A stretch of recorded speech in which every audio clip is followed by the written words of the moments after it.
అపోస్తుల కార్యములు 4వ అధ్యాయము. అపోస్తుల కార్యములు 4వ అధ్యాయము మొదటి 12 వచనాలను దేవుని వాక్యము చదువుకుందాము. వారు ప్రజలతో మాట్లాడుచుండగా యాజకులను, దేవాలయపు అధిపతియు, సద్దుకయ్యులను వారు ప్రజలకు బోధించుటయు, యేసును బట్టి మృతులలో నుండి పునరుత్థానము కలుగునని ప్రకటించుటయు చూచి కలవరపడి వారి మీదికి వచ్చి వారిని బలత్కారముగా చుట్టుకొని సాయంకాలమైనందున మరునాటి వరకు వారిని కావలిలో ఉంచిరి. వాక్యము వినిన వారిలో అనేకులు నమ్మిరి. వారిలో పురుషుల సంఖ్య ఇంచుమించు 5,000 ఆయను. మరునాడు వారు అధికారులను, పెద్దలను, శాస్త్రులను యెరూషలేములో కూడుకొనిరి. ప్రధాన యాజకులైన అన్నయు, కయపాయు, యోహానును, అలెగ్జాంద్రును, ప్రధాన యాజకుని బంధువులందరూ వారితో కూడా ఉండిరి. వారు పేతురును, యోహానును మధ్యను నిలవబెట్టి, మీరు ఏ బలము చేత, ఏ నామమును బట్టి దీనిని చేస్తిరని అడుగగా, పేతురు పరిశుద్ధాత్మతో నిండినవాడై ఇట్లనెను: ప్రజల అధికారులారా, పెద్దలారా, ఆ దుర్బలునికి చేయబడిన ఉపకారమును గూర్చి వాడు దేని వలన స్వస్థత పొందనని నేడు మమ్మను విమర్శించుతున్నారు. కనుక మీరందరూ, ఇశ్రాయేలు ప్రజలందరూ తెలుసుకొనవలసిన ఏమనగా, మీరు సిలువ వేసినట్టు, మృతులలో నుండి దేవుడు లేపినట్టు, నజరేయుడైన యేసుక్రీస్తు నామముననే వీడు స్వస్థత పొంది మీ ఎదుట నిలుచున్నాడు. ఇల్లు కట్టువారైన మీరు తృణీకరించిన రాయి ఆయనే. ఆ రాయి మూలకు తలరాయి ఆయను. మరి ఎవరి వలనను రక్షణ కలుగదు.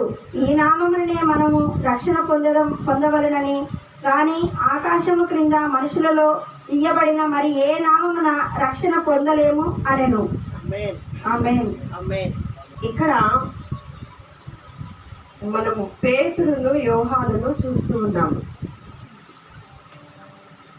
వారు ప్రజలతో మాట్లాడుచుండగా యాజకులను, దేవాలయపు అధిపతియు, సద్దుకయ్యులను వారు ప్రజలకు బోధించుటయు, యేసును బట్టి మృతులలో నుండి పునరుద్ధానము కలుగునని ప్రకటించుటయు చూసి కలవరపడి వారి మీదికి వచ్చి వారిని బలత్కారముగా పట్టుకొని సాయంకాలమైనందున మరునాటి వరకు వారిని కావలిలో ఉంచి వాక్యము వినిన వారిలో అనేకులు నమ్మిరి. వారిలో పురుషుల సంఖ్య ఇంచుమించు 5,000 ఆయను. ప్రియమైనటువంటి దేవుని బిడ్డలారా, యేసు ప్రభు నామాన్ని ప్రకటిస్తూ ఉన్నారు పేతురు, యోహాను గారు. ఏమని ప్రకటిస్తున్నారంటే, వారు ప్రజలకు బోధించుటయు, యేసును బట్టి మృతులలో నుండి పునరుద్ధానము కలుగునని ప్రకటించుటయు చూసి కలవరపడి వారి మీదకి వస్తూ ఉన్నారట. అయితే ఇప్పుడు పేతురు, యోహాను పెద్ద విద్య కలిగిన వాళ్ళేం కాదు. పేతురు, యోహానును విద్య లేని పామరులు అన్నారు. తర్వాత వాళ్ళని యేసుతో కూడా ఉన్నవారు అన్నారు వాళ్ళని కదా. ఈ రోజులలో మనమైతే చాలా ధనికులను, హోదా కలిగిన వారిని, అన్ని రకాల ఆశీర్వాదాలు ఉన్న వారిని ప్రేమిస్తూ ఉంటాము కదా. అన్ని రకాల ఆశీర్వాదం ఉన్న వారిని గణపరుస్తూ ఉంటాము. కానీ ఇక్కడ ఈ విద్య లేని పామరులైనటువంటి పేతురు, యోహాను దగ్గర ఉన్నది ఏంటి అంటే, నజరేయుడైనటువంటి యేసు నామము మాత్రమే అక్కడ ఉంది. వారిలో ఏముంది? నజరేయుడైనటువంటి యేసు నామము మాత్రమే వారిలో ఉంది. కనుక యేసు నామమును ప్రకటిస్తున్నారు. పునరుద్ధానము యేసు ప్రభు వారి ద్వారా మాత్రమే కలుగుతుంది అని పునరుద్ధానాన్ని ప్రకటిస్తూ ఉన్నప్పుడు ఇంచుమించు 5,000 మంది పురుషులు అక్కడ రక్షణ పొంది ఉన్నారు. స్త్రీలు, పిల్లలు ఎవరు కాకుండా పురుషులు మాత్రమే 5,000 మంది అక్కడ రక్షణను పొందినట్లు మనము చూస్తూ ఉన్నాము.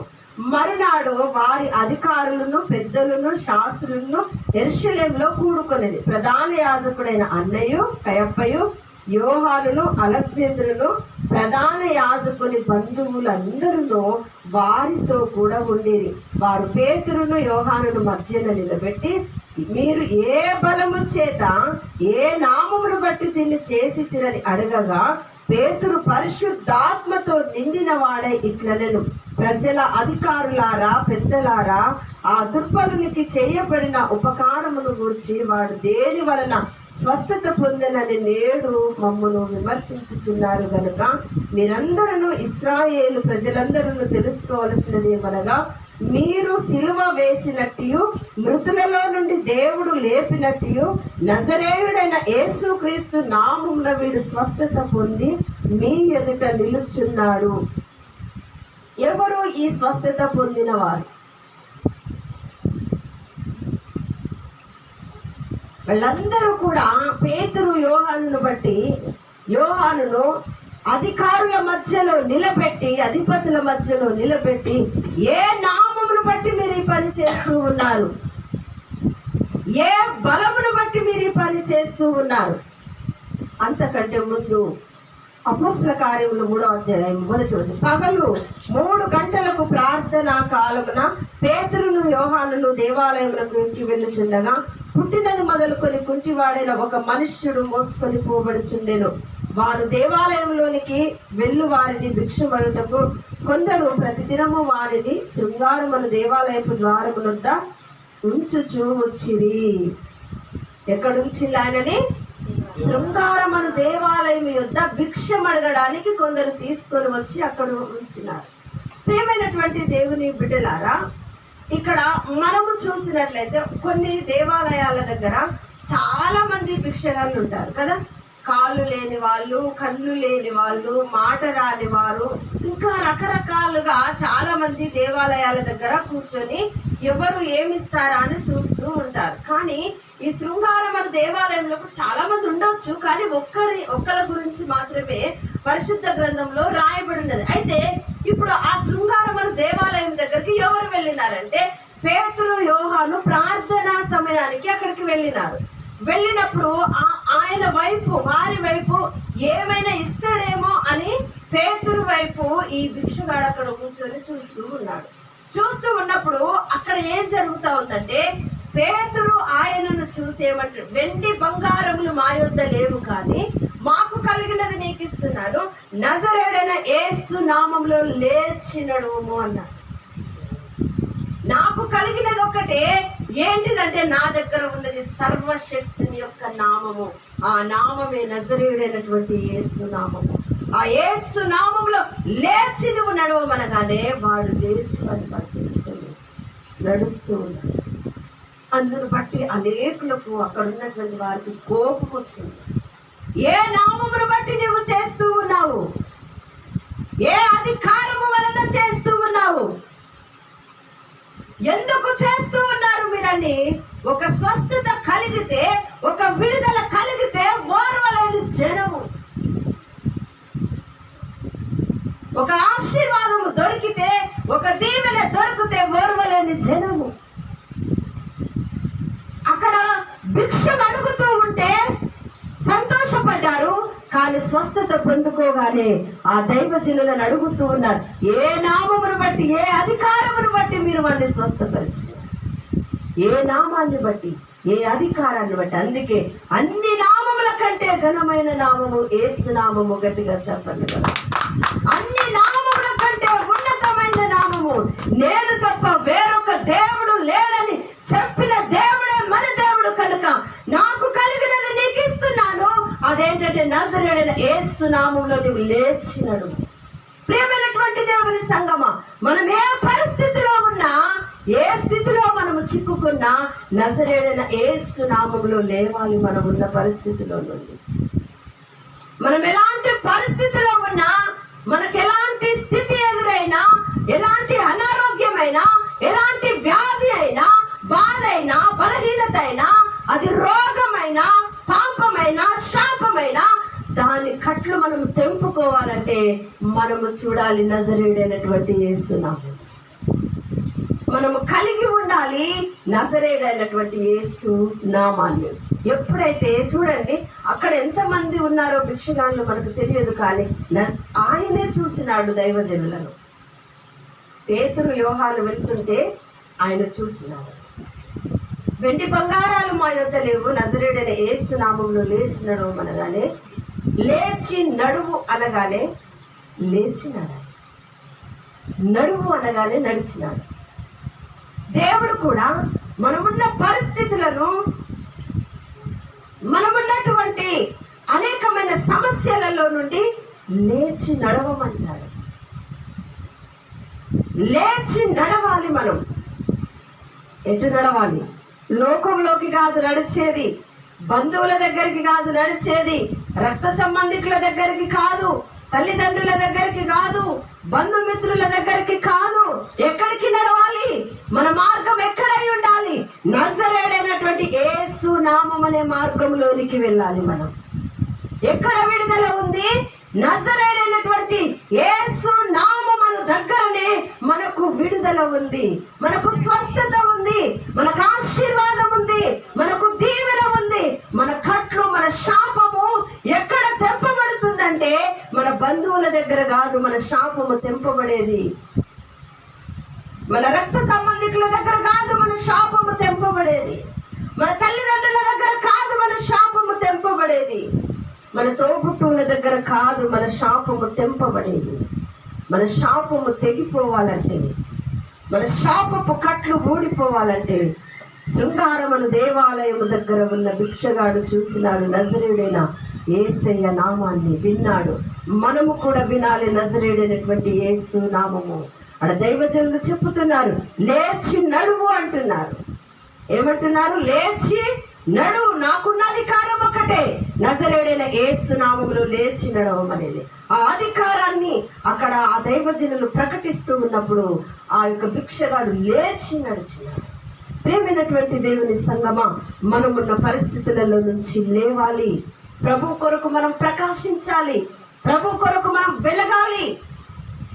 యేసుక్రీస్తు ప్రభువాన్ని నమ్ముకున్నాం అనగానే చాలా ఆశీర్వాదం ఉంటుంది అనుకుంటాం, దీవెన ఉంటుంది అనుకుంటాం. కానీ ఇది శ్రమల మార్గము.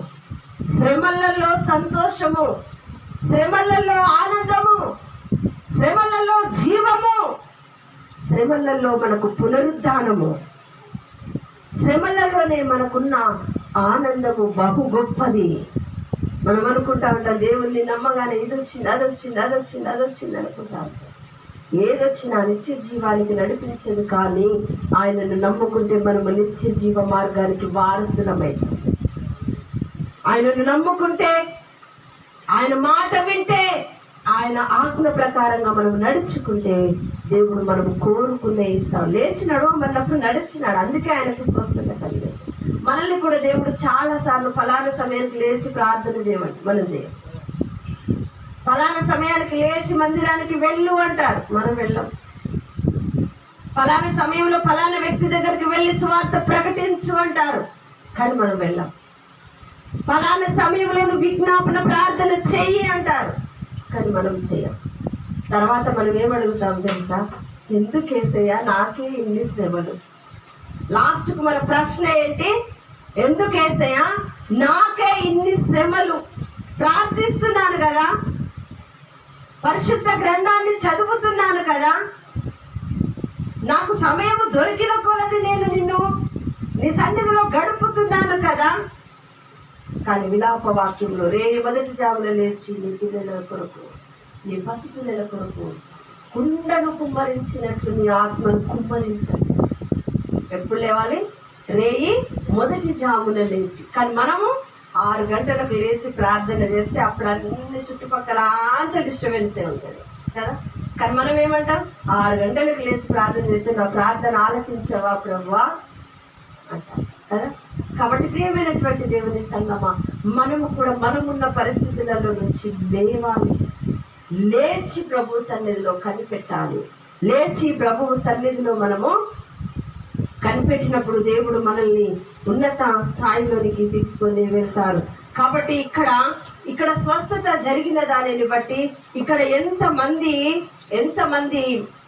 యోహానును, పేతురును ఎంతమంది మధ్యలో నిలబెట్టినారో చూడండి. మరునాడు వారు అధికారులను, పెద్దలను, శాస్త్రులను యెరూషలేములో కూడుకొనిరి. ప్రధాన యాజకుడైన అన్నయ్యు, కయప్పయు, యోహానును, అలెగ్జాంద్రును ప్రధాన యాజకుని బంధువులందరూ వారితో కూడా ఉండేది.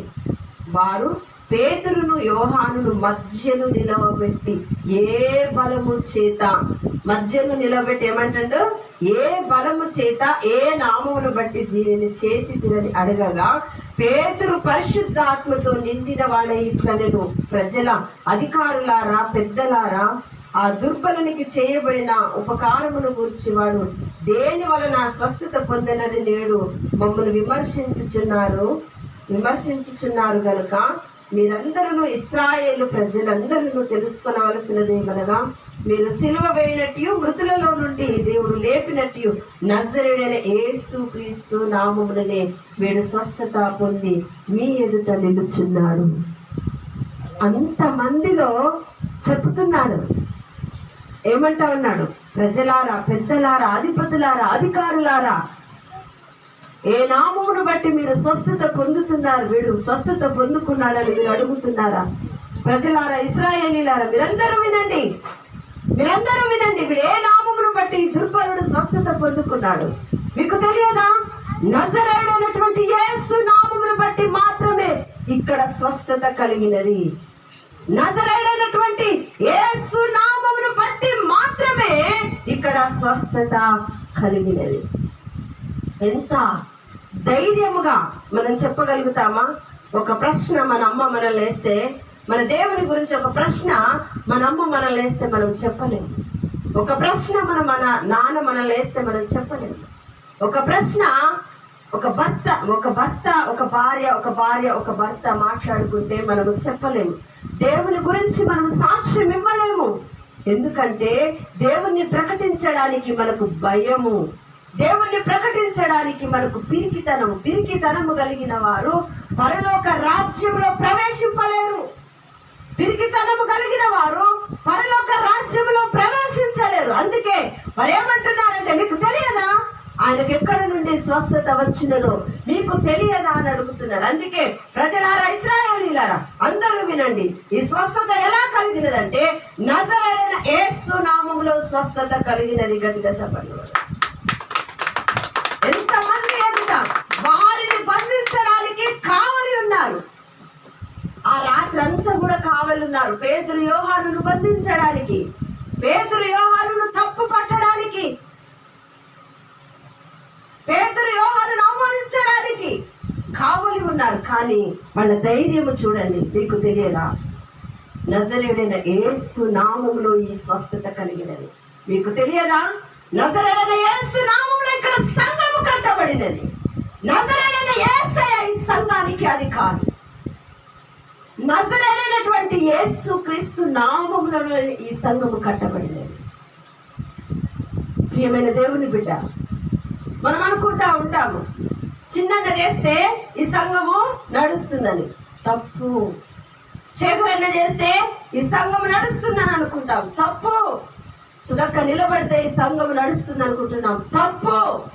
నజరేయుడైన యేసయ్య ఇక్కడ నిలబడ్డాడు. గట్టిగా చెప్పండి. నేను ప్రార్థన చేస్తే సంఘం నడుస్తుంది అనుకుంటున్నావేమో.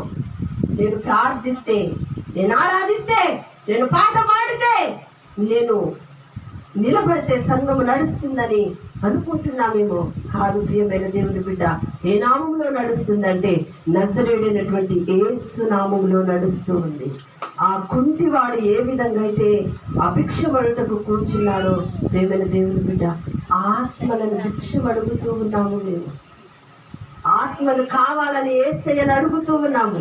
డబ్బు కాదు, ధనము కాదు, హోదా కాదు, ఇంకేదో కాదు, పాపంలో శాపంలో పడ్డ ఆత్మలు మాకు కావాలయ్యా. మేము బోయజు పొలములో రూతు పరిగ ఏరినట్టు అనేకమైన ఆత్మల కొరకు ఇక్కడ కూర్చొని అంగలారుస్తూ ఉన్నాము. సొదొమ గొమొర్రా ప్రజలు పట్టబడినట్లు, సొదొమ ప్రజలు పాపానికి ఈడ్చుకొని పోతున్నట్లు, తింటూ తాగుతూ వ్యభిచారము చేస్తూ పెళ్లిళ్లను నడిపిస్తున్న ప్రజలు ఎలాగైతే పాపంలో మ్రగ్గిపోతున్నారో, ఈ ప్రాంత ప్రజలు అట్లా మ్రగ్గిపోతున్నారయ్యా. ఆత్మలు కావాలని ఆత్మల దాహముతో కూర్చున్న సంఘం ఇది.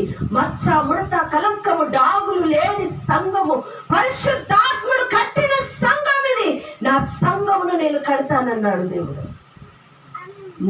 నా మందను నేను మేపుతానన్నాడు, నా గొర్రెలను నేను మేపుతానన్నాడు. ప్రియమైన దేవుని బిడ్డ, ఎవరి వలన నడిచే సంఘము కాదు ఇది.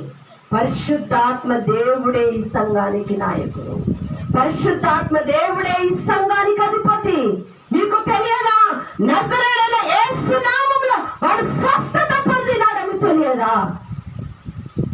నజరేయుడైన యేసు నామములో ఈ సంఘము కట్టబడినదని తెలియదా? ప్రియ బిడ్డ, దేవుడు నువ్వెక్కడుండి విన్నా దేవుడు నీతోనే సూటిగా స్పష్టంగా మాట్లాడుతూ ఉన్నారు. పేతురు పరిశుద్ధాత్మతో నిండిన వాడే ఇట్లా నేను ప్రజలారా, అధికారులారా, పెద్దలారా, ఆ దుర్బలునికి చేయబడిన ఉపకారమును గూర్చి వాడు దేని వలన స్వస్థత పొందేనని నేడు మమ్మును విమర్శించుచున్నారు గనుక మీరందరూ ఇశ్రాయేలు ప్రజలను తెలుసుకొనవలసినదేమనగా, మీరు సిలువ వేసినట్టు మృతులలో నుండి దేవుడు లేపినట్టు నజరేయుడైన యేసుక్రీస్తు నామముననే వీడు స్వస్థత పొంది మీ ఎదుట నిలుచున్నాడు. ప్రియమైన దేవుని బిడ్డ, ఇల్లు కట్టువారైన మీరు తృణీకరించబడిన రాయి ఆయనే, ఆ రాయి మూలకు తలరాయి ఆయను. మరి ఎవరి వలన రక్షణ కలుగదు? ఈ నామములనే మనము రక్షణ పొందవలను గాని ఆకాశము క్రింద మనుషులలో ఇయ్యబడిన మరి ఏ నామమున రక్షణ పొందలేమని చెప్పెను. ప్రియమైనటువంటి దేవుని సంగమా, ఇల్లు కట్టువారు నిషేధించిన రాయి మూలకు తలరాయి. చాలా మంది సంఘాన్ని ధృవీకరించారు. చాలా మంది వాళ్ళ హృదయాలు ఆకర్షించబడినా కూడా రాలేని పరిస్థితి. కానీ దేవుడు అంటూ ఉన్నాడు, ఇల్లు కట్టువారు నిషేధించిన రాయిని మూలకు తలరాయి చేస్తా, ఆ రాయి ఆ బండ క్రీస్తే. ఆయన ఇది పునాది వేసి క్రీస్తే దీనికి అధికారి. నిషేధించిన రాయి ఇక్కడ ఉంది, ఇల్లు కట్టువారు నిషేధించిన రాయి ఇక్కడ ఉంది, త్రోసివేయబడ్డ రాయి ఇక్కడ ఉంది, నెట్టివేయబడ్డ రాయి ఇక్కడ ఉంది. ఆ రాయి మూలకు తలరాయి ఆ క్రీస్తే ఇక్కడ ఉన్నారు. అనేక మంది ప్రజలకు ఆయన రక్షణనివ్వబోతున్నారు, అనేక మంది ప్రజలను ఆయన నడిపించబోతున్నారు. జాతి మతం కులభేదములు లేకుండా దేవుడు ఆయన దగ్గరికి ఆత్మలను ఆయన తీసుకొచ్చుకుంటారు, ఆయన పట్టుకొచ్చుకుంటారు. ఎవరికి ఆకలో వారికే ఆహారం కదా, ఎవరికి స్వస్థత కావాలో వారికే విడుదల. ఎవరైతే దేవుడు కావాలని కోరుకుంటారో వాళ్ళ దగ్గరకు ఆయన వెళ్తాడు, ఆయన వారిని స్వస్థపరుస్తారు, ఆయన వారికి విడుదలనిస్తారు. కాబట్టి ఏ నామము ఇక్కడ ఉంది, ఏ నామమున మనము ప్రార్థన చేస్తూ ఉన్నాం. ప్రియమైన దేవుని బిడ్డ, ఇది ఏ నామమున నీవు కార్యం చేస్తున్నావు? నజరేయుడైన యేసు నామములో కార్యము జరిగింది. నజరేయుడైన యేసు ఇక్కడ ఉన్నాడు. నజరేయుడైనటువంటి యేసయ్య నామంలోనే దేవుడు మిమ్మల్ని అందరినీ సమకూర్చినాడు. నేనేమి మీ దగ్గరకు వచ్చి రండమ్మా అని అడగలేదు. ఎందుకంటే ఆయనకు తెలుసు, ఆకలితో ఉన్న గొర్రె ఏదో ఆయనకు తెలుసు, దాహముతో ఉన్న గొర్రె ఏదో ఆయనకు తెలుసు, గాయపడ్డ గొర్రె ఏదో ఆయనకు తెలుసు, ఏ గొర్రెకు గాయము కట్టాలో ఆయనకు తెలుసు. నాకు తెలుసా? ఎవరు ఏ ఆకలితో ఉన్నారో, ఏ తృష్ణతో ఉన్నారో, ఏ దాహముతో ఉన్నారో, ఏది ఎవరికి కావాలో ఆయనకు తెలుసు సంగమా. కాబట్టి ప్రియమైనటువంటి దేవుని సంగమా, ఇక్కడ జరుగుతున్న ఆశ్చర్యాలు, ఇక్కడ జరుగుతున్న అద్భుతాలు మనము కాదు చేసేది. అందుకే 115వ దావీదు, మాకు కాదు యెహోవా, ఈ ఘనత, ఈ మహిమ, ఈ ప్రభావం అంతా కూడా ఏది కూడా మనకు కాదు, ఆయన మనల్ని వాడుకుంటారు. ఇక్కడ పేతురు యోహానును వాడుకున్నారు శృంగారం అనే దేవాలయం దగ్గర. వాళ్ళ ఆశ్చర్యాన్ని చేశారు, అద్భుతాన్ని చేశారు, స్వస్థతనిచ్చారు. చివరికి వారు ఇచ్చిన ఒకే ఒక సాక్ష్యం, ఇది నజరేయుడైన యేసు నామములో జరిగినది. ఎవరి ద్వారా జరిగినది? నజరేయుడైనటువంటి యేసు నామములో జరిగినది. చాలా మంది చాలా చాలా చాలా అద్భుతాల కొరకు, ఆశ్చర్యాల కొరకు, స్వస్థతల కొరకు, విడుదల కొరకు ఎక్కడెక్కడికో ప్రయాసపడుతూ ఉంటాము. స్వస్థత కొరకు అయితే హాస్పిటళ్లలోకి వెళ్తూ ఉంటాం. కానీ ప్రియమైన దేవుని బిడ్డ, నజరేయుడైనటువంటి యేసు నామం అనే కనికరము మన మీదకి రాకపోతే, ఆయన కనికరమే మన మీదకి రాకపోతే మనం ఏమి చేసినా కూడా మనకు అక్కడ సక్సెస్ అనేది ఉండదు. కానీ నజరేయుడైన యేసయ్య కనికరములు కలిగిన దేవుడు, కృప కలిగిన దేవుడు. ఆయన అడిగితే అడిగి ఊహించిన దానికంటే అధికముగా ఇచ్చేటువంటి దేవుడు ఆయన. కాబట్టి ప్రేమైనటువంటి దేవుడికి వెళ్ళాలి. ఏ నామమున మనం పనులు చేస్తూ ఉన్నామో, ఏ బలము మీది, ఏ బలము వలన, ఏ అధికారం వలన, ఎవరి వలన ఈ పని చేస్తూ ఉన్నారు? మేము నజరేయుడైనటువంటి యేసు నామములో మేము పని చేస్తున్నాం. చెప్పగలుగుతావా? ఆ ధైర్యం నీకుందా?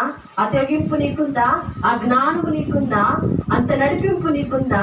పరిగెత్తగలవా? ప్రియమైన దేవుని సంగమా, దేవుని కొరకు పరిగెత్తగలవా? పేతురు, యోహాను పరిగెత్తుతున్నారు. నజరేయుడైన యేసు నామములో మేము కార్యాలు చేస్తున్నాం అంటున్నారు. సంగమా, నువ్వు పరిగెత్తగలుగుతావా? నువ్వు చెప్పగలుగుతావా?